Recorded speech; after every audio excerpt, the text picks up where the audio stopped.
Pi ने IMF से कर्ज मुआहिदे को आर्जी रिलीफ करार दिया है। तहरीक इंसाफ के senior vice chairman Shah Mahmood Qureshi का कहना है, मुआहिदे से चंद माह के लिए डिफ़ॉल्ट का खतरा तो टल गया, मगर सवाल यह है इसके बाद क्या होगा। PTI रहनुमा ने मजबूत मईशत के लिए इक़दामात करने की ज़रूरत पर जोर दिया।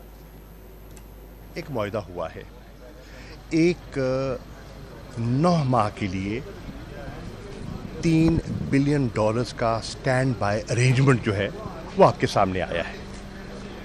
उससे ये तो हुआ है कि जो इमीडिएट डिफ़ॉल्ट का ख़तरा था वो टल गया।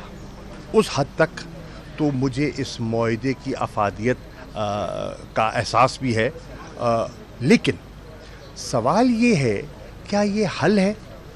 ये हल नहीं है। ये एक स्टॉप कैप अरेंजमेंट है और इस स्टॉप कैप अरेंजमेंट में आपके चंद माह गुजर जाएंगे। उसके बाद क्या होगा? हमें इसका हल तलाश करना होगा। हमें अपने हाउस को ऑर्डर करना होगा। हमें जो इकोनॉमिक रिस्ट्रक्चरिंग रिक्वायर्ड है उसकी तरफ आगे जाना होगा। अगर नहीं जाएंगे तो माजी में भी हमने कई मुआहिदे किए जिनको पाया तकमील तक ना पहुंचा सके, तो ये एक और उसका